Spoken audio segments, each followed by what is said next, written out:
हमने देखा, हमने पाया, शिव भोला भगवान। कितना मीठा, कितना प्यारा, शिव भोला भगवान, शिव भोला भगवान।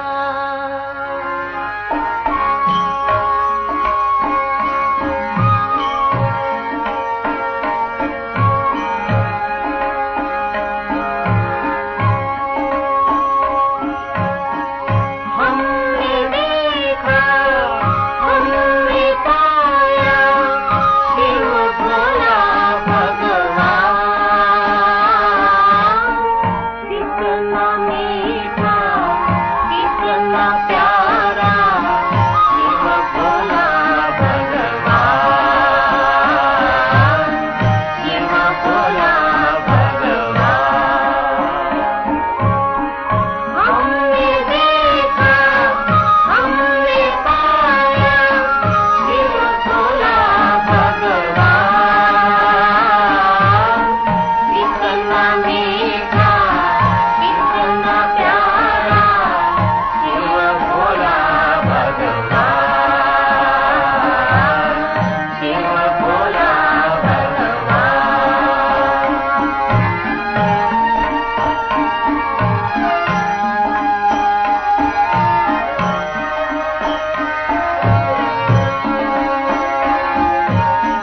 संगम का शुभ पावन युग यह, नई सृष्टि का प्रारंभ। मनोविकारों की मूर्छामय बीत चली है रात। अनुभव की है बात हमारी, नई तर्क का कर लो परिचय परम पिता का, नहीं शब्द जंजाल, नहीं शब्द जंजाल। ओम शांति। सूफियों में एक प्रसिद्ध कहानी है। एक बहुत ही निरागस, निर्दोष चित्त वाला, भोला भाला दुकानदार था, जो छोटी मोटी वस्तुएं बेचता था और लोग उसे खूब फंसाते। कोई उसे झूठे सिक्के देता, वो कुछ नहीं कहता। कोई झूठ बोलता, वो कुछ न कहता। कोई उसको कम पैसे देता, वो कुछ नहीं कहता। बहुत लोग उसके पास आते और जैसे जैसे लोगों को पता चला उसके विषय में, और ज्यादा लोग आने लगे। दूसरे दूसरे गांव के लोग आते और उसे कम पैसे कोई देता, कोई झूठ बोलता और बहुत सारी वस्तुएं ऐसे ही ले चले जाते उसके पास से। एक समय आता है जब वो बूढ़ा हो जाता है और मृत्यु उसके समीप आती है। तब वो खुदा से कहता है, तब वो अल्लाह से कहता है, हे खुदा, मैंने आज तक किसी को भी जज नहीं किया, किसी व्यक्ति को।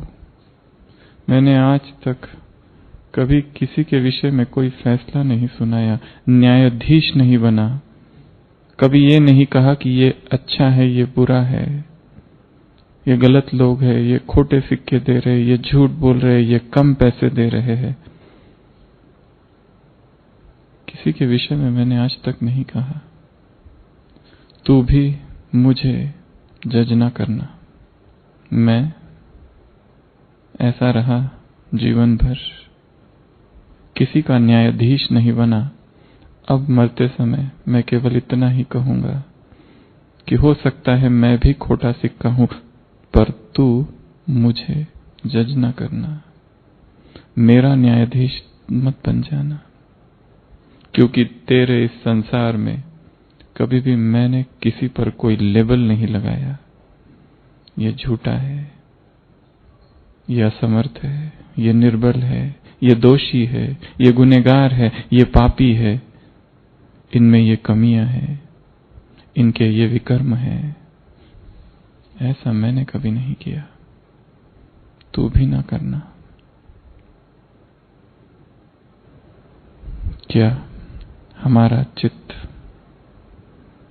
हमारा मन इतना निर्दोष चित्त वाला हो सकता है जो दूसरों के पाप हमें दिखाई ही ना दे, जो दूसरों को हम कोई लेबल ना लगाए, हमारी वृत्ति इतनी शुद्ध हो, दूसरों के प्रति ऐसा कोई नेगेटिव चिंतन मन में ना हो। क्या ऐसे निरागस पवित्र चित्त वाली आत्माएं हम बन सकते हैं, ऐसे जो अत्यंत भोले भाले हैं। उस भोलेनाथ को वही पसंद है। तो आज सुबह की मुरली, बाबा कौन है? भोलानाथ। और भोलानाथ बनकर क्या करता है? भक्तों की रक्षा करता है। भोलानाथ बनकर पुरुषार्थ कराता है। भोलानाथ बनकर ज्ञान देता है। भोलानाथ बनकर अगम निगम के भेद खोलता है। भोलानाथ बनकर मुक्ति, जीवन मुक्ति देता है। भोलानाथ बनकर तुम्हें ले जाने आया है। भोलानाथ बनकर वो सद्गुरु आया है। भोलानाथ रक्षा करने आया है, परित्राण करने आया है, अपनी ही की हुई प्रतिज्ञा को पूर्ण करने आया है। तो भगवान क्या है? भोलानाथ। तो आज हम चर्चा करेंगे उसके 3 टाइटल्स की। भोलानाथ, भूलानाथ और भालानाथ। भोलानाथ, दूसरा भूलानाथ, कुछ याद नहीं उसे सब भूला हुआ है। और तीसरा भालानाथ, उसके हाथ में क्या है? भाला। उसके अनंत रूप है, अनंत धाराएं बहती है। तो भगवान स्वयं भोलानाथ है। उसे वैसे ही बच्चे प्रिय है जो कैसे है? भोले भाले, जिनमें छल कपट नहीं, जो बहुत ज्यादा होशियार नहीं है। किसी एक मुरली में बाबा ने कहा था, बच्चे बहुत उल्टी होशियारी दिखाते हैं, बाप को ही सिखाते हैं कि बाबा आपने ही इस मुरली में ये कहा था, इसलिए हमने ऐसा किया। बाप के शब्दों को ही गलत अर्थों में पकड़ते हैं। ये भी एक मुरली चिंतन का तरीका हो सकता है कि हमने बाबा के शब्दों को कहां कहां गलत अर्थों में पकड़ा है। उदाहरण, बाबा कहते हैं तुम्हें मेहनत नहीं करनी है, बाप तुम्हें मेहनत और मुश्किल से छुड़ाने आए हैं, तो हमने भी सोच लिया मेहनत मुक्त बन जाओ। अब मेहनत करने की क्या आवश्यकता है? बाबा ने कह दिया सारा संगम युग ही अमृत वेला है, तो केवल अमृत वेले ही उठ के याद क्यों करना है? बाप ने कह दिया ये मौजों का दिन है, मौजों का समय है, तो हम मौज और मस्ती में खो गए, डूब गए। तो हमने गलत अर्थ ले लिया। बच्चे बाप को सुनाते हैं, बाबा इस मुरली में इस डेट में आपने ये सुनाया था, इसलिए हमने ये किया। बाप का ही ज्ञान बाप को सुनाते हैं। इसलिए बाबा ने एक मुरली में कहा था, बाबा को ऐसे ज्यादा होशियार बच्चे पसंद नहीं है, कम होशियार भव, थोड़े से कम, तो वो भोलानाथ है। उसे जो अत्यंत भोले वाले हैं वो बहुत प्रिय है। जो षड्यंत्र करते हैं वो उसे बिल्कुल प्रिय नहीं है। निर्मल मन जन सो मोहि पावा, मोहि कपट छल छिद्र न भावा। मुझे छल पसंद नहीं, मुझे कपट पसंद नहीं, मुझे छिद्र, दूसरों के दोष देखने वाले, दूसरों के दोषों की गिनती करने वाले, दूसरों के पापों का हिसाब रखने वाले। क्या दूसरों के पापों का हिसाब रखकर हमारे अपने पाप कम हो जाएंगे या बढ़ेंगे? क्या परचिंतन कर कर हमारा उत्थान होगा या पतन? स्वयं से बातें करनी है। आज कहा सुबह स्वयं से बात करो। तो बाबा भोलानाथ है, उसके 7 कारणों की हम चर्चा करेंगे। बाबा भोलानाथ है, उसके 7 कारणों की हम चर्चा करेंगे। और वो भालानाथ है, उसके 7 कारणों की हम चर्चा करेंगे। सबसे पहला वो भोलानाथ है। क्यों भोलानाथ है? पहला कारण, वो तुरंत प्रसन्न हो जाता है। भक्ति मार्ग में शिव को क्या कहा गया है? शिव के लिए एक नाम है, तुरंत प्रसन्न होने वाला।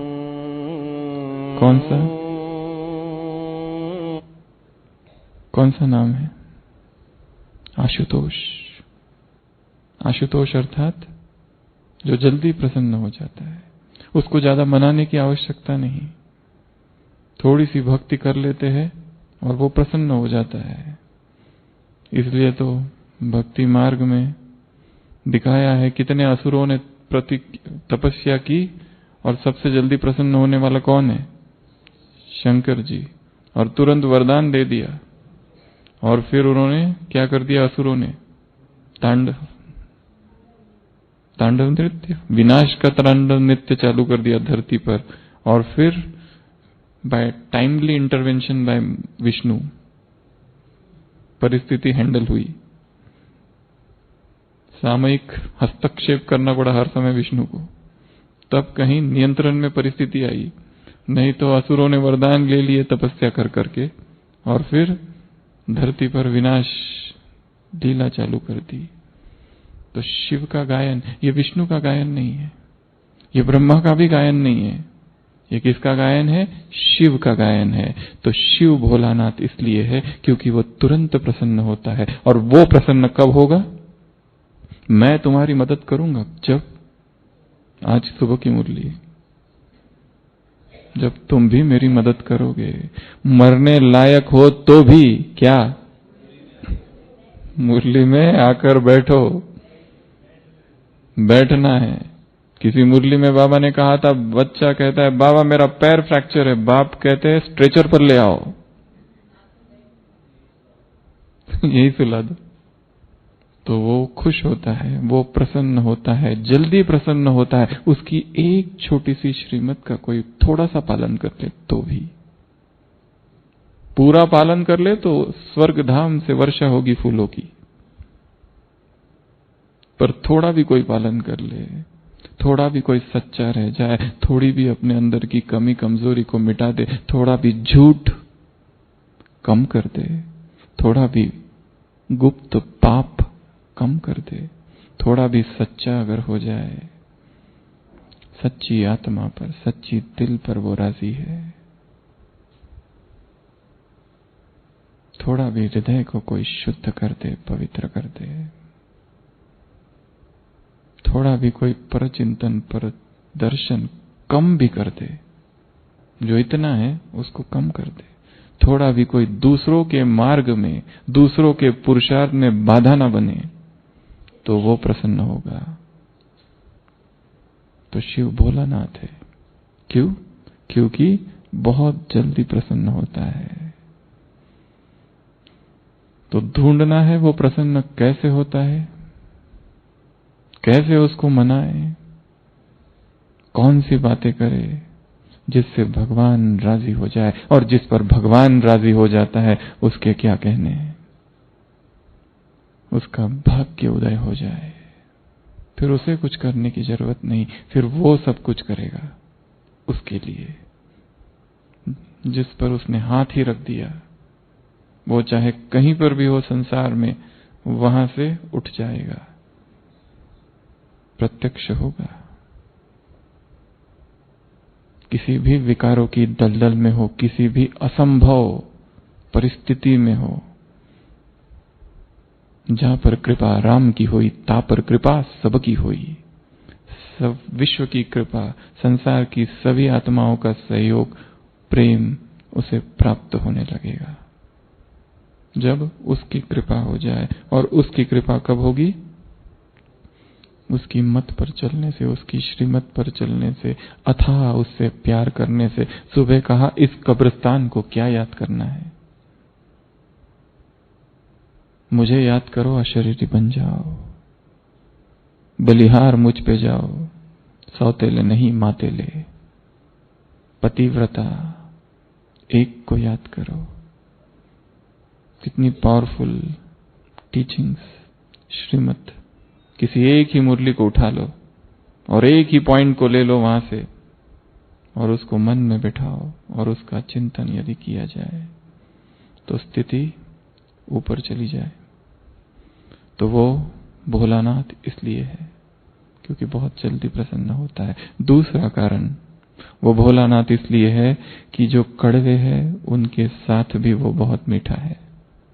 उसकी मिठास में कमी नहीं होती है। वो स्वीट का पहाड़ है, स्वीट का सागर है, मधुरता का, मधुरिमा का सागर है।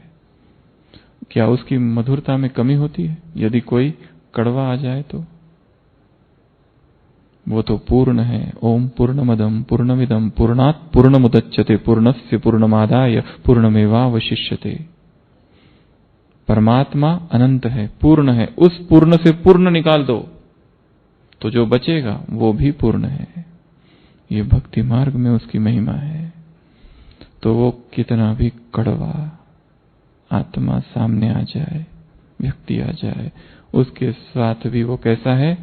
स्वीट है। क्या हम ऐसे हैं? या स्वीट के साथ स्वीट और जो कड़वे है, बिटर है, उनके साथ बिटर?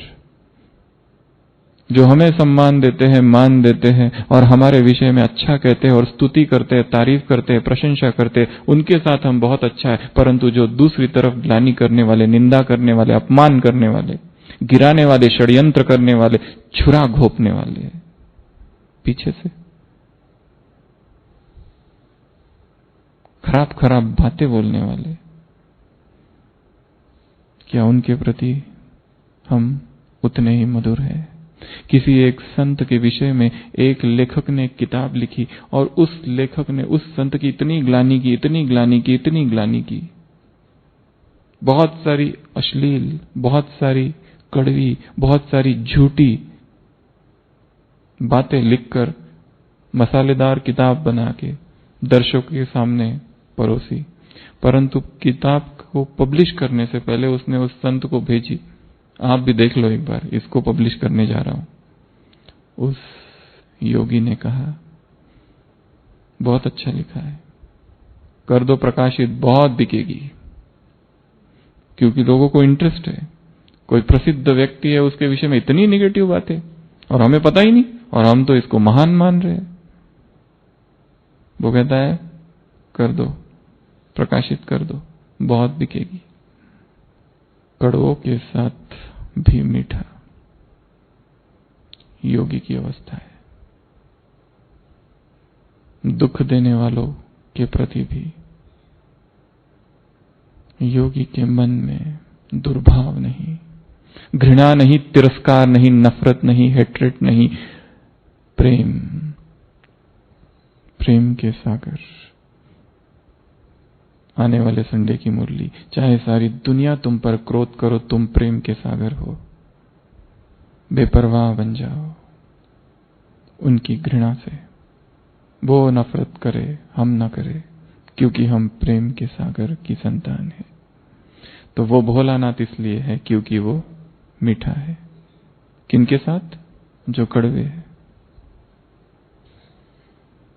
तीसरा कारण, वो भोलानाथ है क्योंकि वो रहम दिल है। कुछ दिनों पहले साकार मुरली चली थी। विरोधी आत्माओं पर भी बाप फुल रहम करते हैं। बाप का कैसा है? फुल रहम है, कृपालु है, दयालु है। अल रहमान अल रहीम, ocean of compassion, ocean of mercy.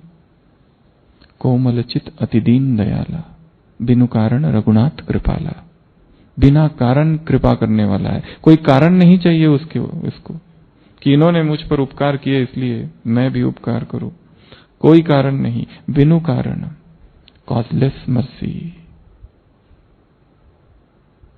क्या हम ऐसे भोलेनाथ बने हैं कि हमें भी रहम करना है? और रहम हमें क्यों करना है? क्यों करना है? क्योंकि हम कौन सी आत्माएं हैं? सृष्टि की पूर्वज आत्माएं। हम बड़े हैं। ये आत्माएं अभी अभी आई है, छोटी है, परवश है, दुखी है, उदास है, वशीभूत है विकारों के, अनजान है, पता नहीं वो क्या कर रही है। चाहे कोई ज्ञानी भी है, परंतु उस समय पर वशीभूत है, परवश है। उस समय के लिए उसके प्रति रहम भाव। तो वो शिव भोलानाथ है क्योंकि रहम उसका स्वभाव है। कृपा करना, अनुकंपा करना निज संस्कार है। शास्त्रों में दिखाया कोई कितने भी पाप करता है फिर माफी मांगता है तो रहम भाव से भर जाता है शिव। रावण ने शिव का अपमान करने की कोशिश की थी, वो पर्वत उठाकर, कैलाश पर। जैसे ही वो शिव तांडव स्तोत्र गाया, प्रसन्न हो गए। चौथा, क्योंकि वो माफ कर देता है। क्यों भोलेनाथ है? वो माफ कर देता है। और माफ करना किसी को, इसके लिए बहुत बड़ा हृदय चाहिए। जिन्होंने हमारे साथ बहुत बुरा किया है, उनको हमने अभी तक भूला नहीं। उनकी वो दर्द भरी यादें संजो कर रखी है। भाव और भावनाएं उनके प्रति शुद्ध नहीं है। क्या हिस्ट्री हॉल में बाबा जिन बच्चों से मिले अकेले में, 5-5 मिनट मुलाकात की, वरदान दिया, टोली दी, और वो बच्चे बाबा को छोड़कर चले गए बाद में, क्या उनके प्रति बाबा के मन में कोई घृणा होगी? एकांत में, अकेले में बाबा मिले उनसे, टोली दी, दृष्टि दी, वरदान दिया, और बाद में ऐसे कितने ही हैं जो भगवान को छोड़कर चले गए, मायावी दुनिया में चले गए। कितने ही कुमार होंगे, चतुर्भुज बन गए। बनना था सतयुग में, यही बन गए। क्षमा कर देता है। और ऐसे बच्चे जो छोड़ कर गए और फिर वापस लौट कर आए, तो बाबा ने तुरंत उन्हें स्वीकार भी कर लिया। एक लेटर क्या लिख दिया और 10 साल के पापों से मुक्त कर दिया। ऐसा वो रहम दिल, ऐसा वो क्षमा का सागर है।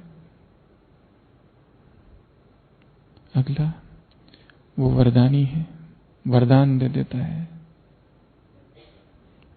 भक्ति मार्ग में दिखाए कुबेर कैसा बना। वो पहले चोर था, कुबेर। वो तो चोरी करने गया था मंदिर में, घंटी गलती से बजा दी और उस पर चढ़ गया वो चुराने के लिए, तो भगवान को भी कंफ्यूजन हो गया, ये मुझ पर ही अर्पित हो रहा है। लोग उधर शिवरात्रि मना रहे हैं, ये सबसे बड़ा शिव भक्त है, खुद ही को इसने अर्पण कर दिया। और बाद में उसको त्रैलोक्य का की जो संपदा है उसका स्वामी बना दिया, कुबेर। ऐसे वो कुबेर बना, ऐसी कहानी है। गलती से चढ़ गया, वो भी चुराने की हेतु से, और वरदान दे दिया। हम भी कभी अगर गलती से उठ गए 2 बजे और बैठ जाए, योग करने नहीं, घड़ी पीछे थी, हमको लगा 2 बज गए, घड़ी आ गया, तो वो प्रसन्न हो जाएगा, खुश हो जाएगा, क्योंकि वरदान देना उसका स्वभाव है। आज सुबह का वरदान याद है ना? तुम्हें क्या करना है? तुम्हें करना क्या है? ब्लेसिंग देनी है। साकार कर्मातीत स्टेज अंदर, ब्लेसिंग की बैलेंस की विशेषता बाहर, ब्लेसिंग की कमाल। तुम्हें भी ब्लेसिंग देनी है। आत्मिक स्वरूप में स्थित होकर आत्माओं को ब्लेसिंग दो, मस्तक से दो और नयन से दो। मेहनत कम है, समय कम है, प्राप्ति रिजल्ट बहुत ज्यादा। वरदान था ना आज। तो जैसे वो वरदानी है, जैसे वो वरदान देता है, जैसे वो ब्लेसिंग देता है, उसके सामने चाहे कोई भी आ जाए। सोचो, कोई एक व्यक्ति है जो 25 साल से यज्ञ का विरोधी है और उसको अव्यक्त बाप दादा के सामने खड़ा कर दो, तो बाबा क्या कहेंगे? मेरे यज्ञ की ग्लानि करते हो? ऐसा कहेंगे? क्या कहेंगे? भले पधारे, वेलकम, बहुत अच्छा, बाप दादा खुश है, बाप तुम्हें वरदान देते हैं, कोटों में कोई हो, बाप ने ही तुम्हें चुनकर लाया है। कि उसको गिनाएंगे, तुमने मेरी कैसी कैसी ग्लानि की, मेरे बच्चों को तुमने बहुत सताया, अब देखना मैं तुम्हारे साथ क्या करता हूं। ऐसा कहेगा? वो भोलानाथ है, वो वरदान ही दे देता है। अगला, छल कपट की संपदा उसके पास नहीं है, उसके दर पर छल कपट नहीं है। भोलानाथ इसलिए है कि वहां पर जरा भी छल कपट उसमें नहीं, और जो दूसरे छल कपट करते हैं वो उसे प्रसन्न भी नहीं कर सकते। उसे अत्यंत भोले भाले बच्चे पसंद है। इसके पहले भी सुनाया था, शायद यहीं ज्ञान सरोवर में ही कलेक्टर साहब आए थे कोई एक, तो उन्होंने आर्ट गैलरी देखी और फिर बहुत सारे उनके मन में प्रश्न थे। एक बहुत ही माता थी, अनपढ़, भोली भाली, तो उन्होंने भगवान के विषय में बहुत सारे प्रश्न पूछे। तो उस माता ने कहा, ऊपर से नीचे तक देखा पहले उसको, कि दिखते तो पढ़े लिखे हो पर इतना भी नहीं समझता कि भगवान कौन है।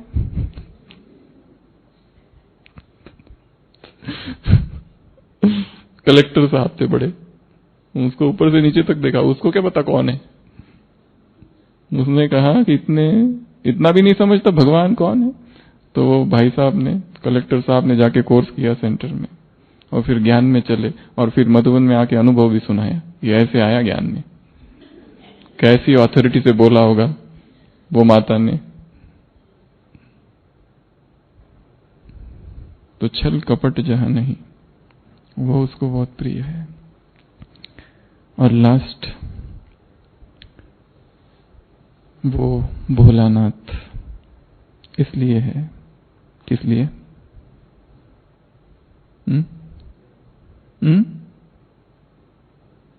किस लिए? रोज आता है मिलने, इसलिए भोलानाथ है। और अच्छी पॉइंट बताओ कोई। कौड़ी के बदले हीरा दे देता है, अरे वाह, ये अच्छी पॉइंट है। और वो भोलानाथ क्यों है? भक्ति मार्ग में शिव ने क्या किया था? क्या पी लिया था? जहर पी लिया था, नीलकंठ कहलाया। सबके मन का जहर पी लेगा। इसलिए वो भोलानाथ है। तो ऐसे नीलकंठ हमें भी बनना है, समा लेना है, वर्णन नहीं करते बैठना है दोषों का, पापों का, विकर्मों का। तो ये 7 कारण है जिसके वजह से वो भोलानाथ है। चिंतन और किया जा सकता है। दूसरा वो भूलानाथ है। भूलानाथ अर्थात जिसे कुछ भी याद नहीं है, सब कुछ भूला हुआ है। वो 7 चीजें भूला है वो हमारे पाप भूला है। या कहता है आ गए पापियों फिर से ऐसा कहता है कभी मुरली में, फिर आ गए, लास्ट सीजन का होमवर्क किया नहीं और इस सीजन में आ गए। जिसने होमवर्क किया बस वही, बाकी आउट। कभी ऐसा कहा?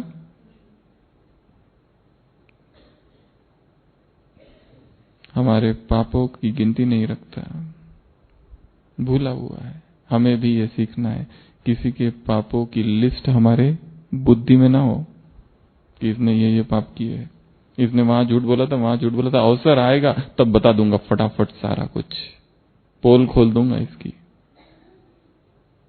डिंडोरा पीट दूंगा। संतों का एक सत्संग होता है जिसमें बहुत दूर दूर से संत लोग आते हैं और सब बहुत जोरदार धुआंधार भाषण देते हैं, जैसे कि संत लोग देते हैं, वो जो धार्मिक गुरु।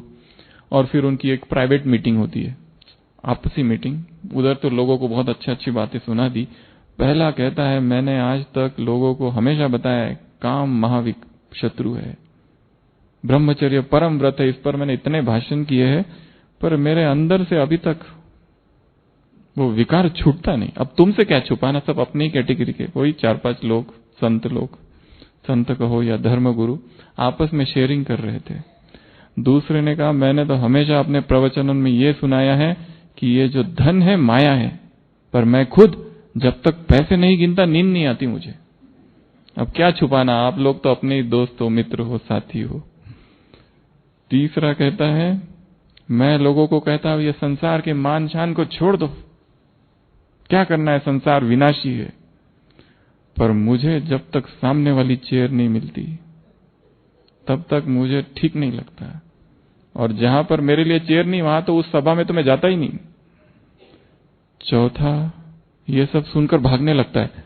वो कहता है अरे तुम कहां जा रहे हो, तुम भी अपना बताओ। वो कहता है मुझे ऐसी कोई आदत नहीं है आपके जैसी, पर मेरी एक आदत है कि जब भी मुझे दूसरों की कोई राज पता चलता है, जब तक मैं दूसरों को नहीं बता दूंगा मुझे चैन नहीं मिलता। आपका राज मुझे पता चल गया, मैं तो चला दूसरों को बताने के लिए, अब सबकी पोल खोलने के लिए। तो ये कर्तव्य, ये धंधा हमारा नहीं है। तो भूलानाथ अर्थात हमारे पापों को भूला हुआ है।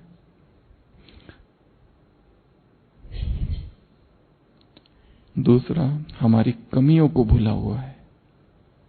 उसके पास कोई लिस्ट नहीं है कि हमें ये कमियां हैं।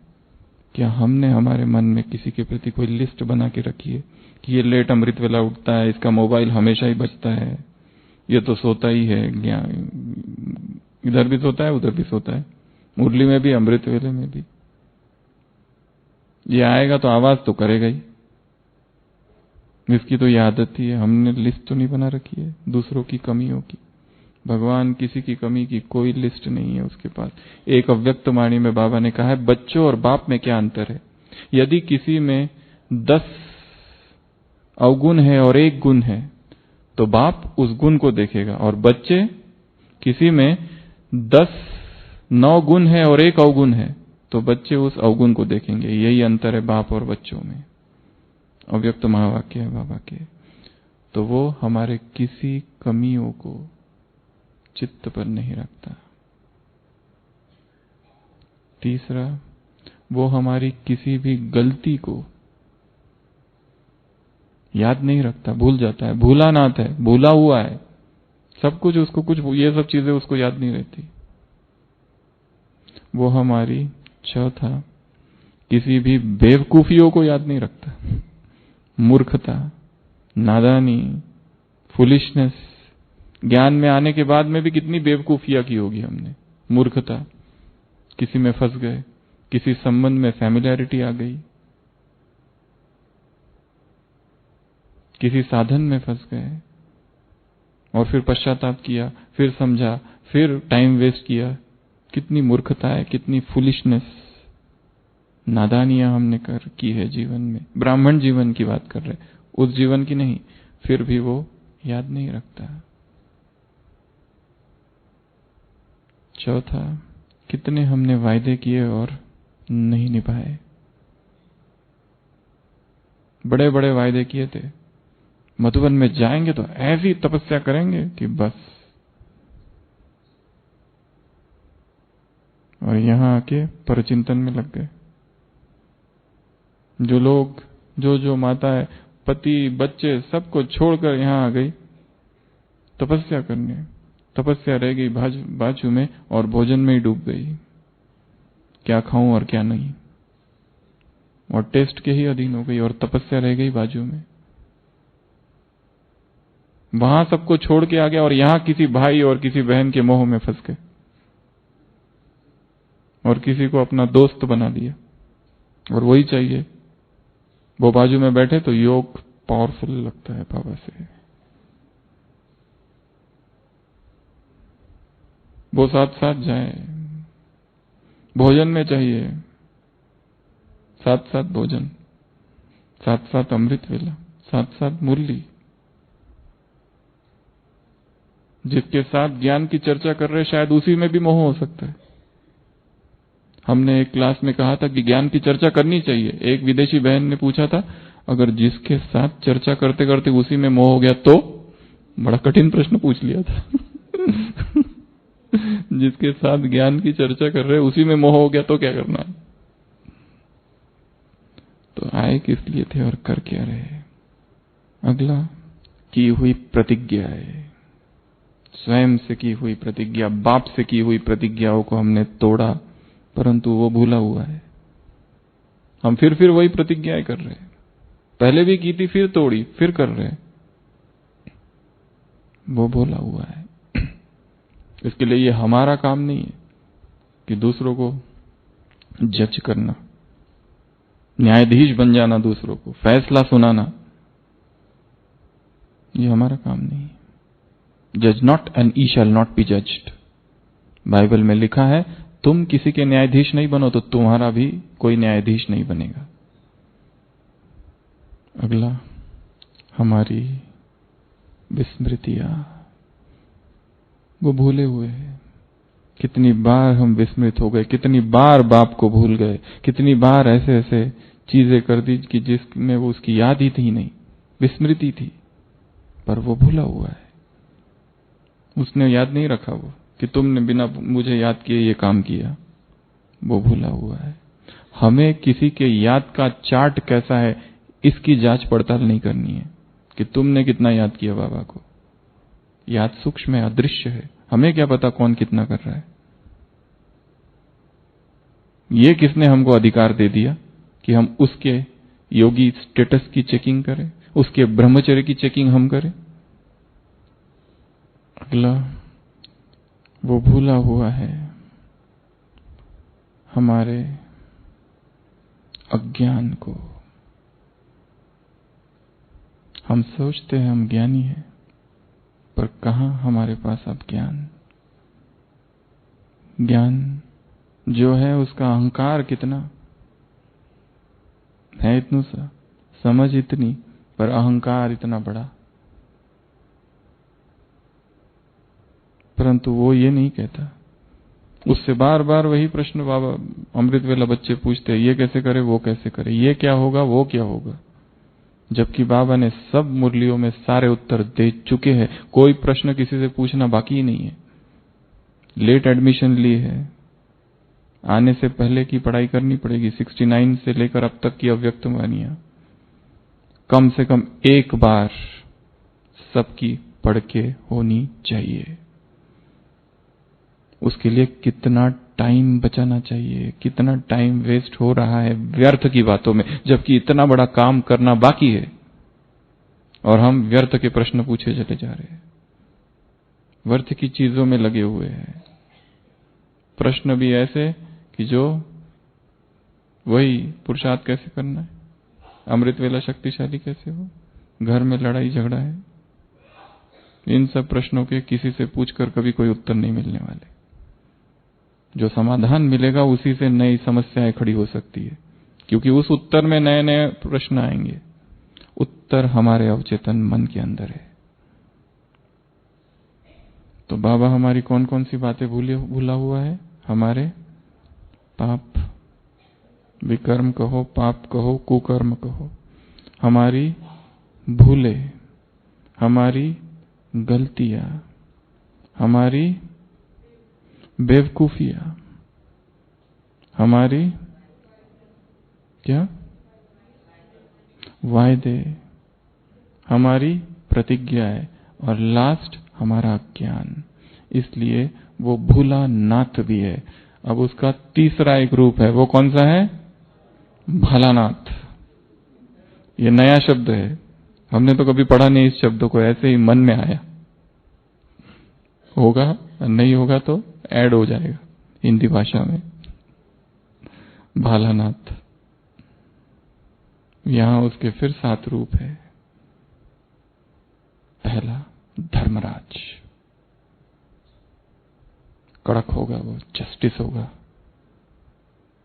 धर्मराज का रूप जब उसका होगा तब वो ऐसा नहीं होगा जैसा प्यार का सागर है, उसको कुछ भी सुना दो और वो मान लेता है और खुश हो जाता है। ये रूप नहीं होगा, उसका वो रूप भी एक दिन आएगा। बाबा ने कहा है मधुबन शीश महल बनेगा। अगर किसी पर, किसी में काला इतनु सा भी दाग होगा वो दिखाई पड़ेगा। मधुबन एक दिन जादू की नगरी बनेगी। अगर कोई बाहर का व्यक्ति आए या ब्राह्मण भी आए और जिसने विकर्म किए और वो कहे कि मैं अपना सिर काट कर देता हूं, फिर भी नॉट अलाउड। मधुबन की इस भूमि पर अलाउड नहीं किया जाएगा। केवल वही जिनकी पवित्रता अखंड है। आज कहा ना सुबह, पतिव्रता धर्म। किसी और को याद ना करो, मैं ही पतियों का पति, बापों का बाप और गुरुओं का गुरु हूं। मैं तुम्हारा सब कुछ हूं। अव्यक्त महावाक्य है बाबा के, मैं तुम्हारा सब कुछ हूं। और किसी से तुमको क्या लेना देना? सबकी याद बुद्धि से निकाल दो। चाचा मामा काका सब कुछ मैं ही हूं। उसका दूसरा रूप होगा निरपेक्ष। भालानाथ क्यों है? क्योंकि निरपक्ष होगा, इम्पार्शियल। ये नहीं बाबा बाबा हम आपके पहले बने थे, हमने इतना दिया था, हम मधुबन में आ गए थे। कुछ नहीं, चाहे मधुबन में चाहे बाहर, सबके लिए एक ही मापदंड होगा, अखंड पवित्रता कितनी है, स्थिति किसने कितनी मजबूत बनाई है। अपनी स्थिति को जमाओ। आज सुबह की मुरली में है एक जगह, अवस्था जमाओ। यज्ञ में सबसे अधिक आगे वो है जिसकी पवित्रता आगे है और जिसकी स्थिति आगे है। निरपक्ष होगा, इम्पार्शियल। तीसरा निर्दयी होगा, दया नहीं करेगा, छोड़ेगा नहीं। जो पाप किया है उसकी सजा मिलेगी, और वो सजा एक सेकंड में ऐसी मिलेगी कि भयंकर। पता था ये करना नहीं था, फिर भी किया। पता था, सारी श्रीमद् बुद्धि में थी, फिर भी माना नहीं, फिर भी पाप करते रहे, विकर्म करते रहे, हर बार श्रीमद् का उल्लंघन करते रहे, तोड़ते रहे। आंखों से वो देखते रहे बैठकर जो नहीं देखना था। अंधेरी रातों में, बंद कमरे में। तीसरा निर्दयी। चौथा वो सजा देने वाला होगा, भालानाथ अर्थात जो सजा देगा। अभी तो सजा की बात ही नहीं करते बाबा, मुरलियों में तो प्यार ही प्यार है, पर वो स्वरूप उसका सजा देने वाला होगा। अगला साक्षी होगा। बाबा मुरलियों में उदाहरण देते, कोई जज है और उस बेटे ने पाप किया है तो जज उसको साक्षी होकर देखता है और सजा सुना देता है। ये नहीं है मेरा बेटा है, इसको कम दूंगा मैं। साक्षी, डिटैच्ड। फिर वो कोई किसी का नहीं वहां पर। फिर हम उसको कुछ नहीं कह सकेंगे, बाबा हम आपके यज्ञ में इतने साल से आ गए और हमने ये किया वो किया, हमने ये भी किया हमने वो भी किया। कुछ नहीं। अगला न्यायकारी होगा, वो न्याय करेगा। उसके दर पर कोई भी अन्याय नहीं हो सकता। हर व्यक्ति के साथ वास्तव में वही हो रहा है जो होना चाहिए। क्या ये ड्रामा में अन्याय है? ये ड्रामा कैसा है? न्यायकारी। इस पाठ को पक्का करना है। ये ड्रामा न्यायकारी है। हमें लग रहा है इसके साथ ये हो रहा है, इसके साथ वो हो रहा है, इसके साथ ये क्यों हो गया, उसके साथ वो क्यों हो गया, इसको सब मिल रहा है, इसको कुछ भी नहीं मिल रहा है, ये बहुत स्वस्थ है, इसको अचानक बीमारी, इसकी अचानक मृत्यु। अहमदाबाद की एक कोई कन्या थी जो बहुत अभी अभी ज्ञान में आई थी और इतनी पक्की थी और ऐसे उसमें सारे दिव्य गुण थे, सबकी बहुत चहेती थी। कहाँ, गुजरात की कहानी है, पता नहीं कब की। और वो अभी बस सेंटर पर रहने आने ही वाली थी। एक दिन ट्रेन में उसका एक्सीडेंट हो गया और वही मर गई। भोग लगाया गया था, बाबा को पूछा गया था इसने ऐसे क्या पाप किए, क्योंकि वो तो जैसे मम्मा बनी बनाई, सब कुछ था उसमें, सारे दिव्य गुण, कुछ ऐसा था ही नहीं कि जिसमें ऑब्जेक्शनेबल। बाबा ने उत्तर दिया था, बच्ची के पूर्व जन्म के पाप कुछ थे और बाबा नहीं चाहते थे कि वो सजा ज्यादा खाए, इसके लिए 1 सेकंड में उसके सारे पाप चुकता हो गए।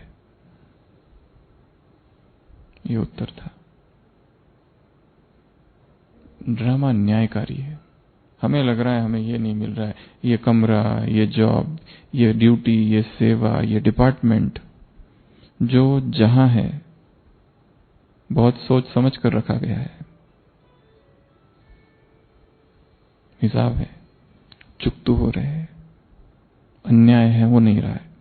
यदि हमारे मन में है कि हमें कम मिल रहा है और किसी को और को ज्यादा मिल रहा है, किसी को, हर एक को उतना ही मिल रहा है जितना मिलना चाहिए, भाग्य से ज्यादा, समय से पहले, बोलो किसने पाया है, और समय पर। और अगर किसी के भाग्य में है और हम कितना भी दबाने की कोशिश करें उस आत्मा को, वो अपना भाग्य लेकर रहेगी। और किसी के भाग्य में नहीं है और हम देना चाहे जबरदस्ती। शांतिवन में एक भाई था, उसने अपने लौकिक भाई को बुलाया और वो तो आना ही नहीं चाहता था, और जो भी मिलता था उसको आत्मा परमात्मा, आत्मा परमात्मा। तो उसने 3 दिन बाहर ही रहा, हो गेट के बाहर, आया ही नहीं अंदर बाहर ही घूमता था, सुनना ही नहीं है ज्ञान। अब क्या करें? बहुत बहुत साल पहले हमें याद है, हॉस्पिटल में एक भाई, उसके माँ बाप, पूरा परिवार ज्ञान में, और वो नहीं चलता था। उसको ज्ञान में लाने के लिए इधर हॉस्पिटल में जॉब दिया गया, फार्मेसी में रखा गया, तो वो बाहर से नॉनवेज वगैरह लाके खाता था। चलना ही नहीं है, जबरदस्ती किसी को ज्ञान में नहीं ला सकते हम, चाहे कितना भी कुछ करो। और जो आना चाहता है उसको कितना भी रोको, हम रोक नहीं सकते, वो आएगा ही। तो ड्रामा न्यायकारी है। बाप का वो रूप भालानाथ का कैसा होगा? न्यायकारी होगा। अगला, लास्ट, फाइनल जजमेंट पास करने वाला, देने वाला, अंतिम जजमेंट देगा कि ये है, बस उसके आगे किसी और का कुछ नहीं चलेगा। He will pass the final judgment. तो उसके पहले जो 2 रूप है उसके जैसा हमें बनना है, भोलानाथ और भूलानाथ, दूसरों के प्रति। और उसका जो तीसरा रूप है भालानाथ, वो हमें अपने प्रति बनना है, अपने प्रति साक्षी, अपने प्रति न्यायाधीश, अपनी कमियों को देखना है, अपने पापों को देखना है, अपनी चेकिंग करनी है, अंतर निरीक्षण करना है, कठोर अपने साथ बनना है, न्याय अपने साथ करना है। तो बाबा के ये 3 रूप आज की मुरली से। ओम शांति। कहत या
कहा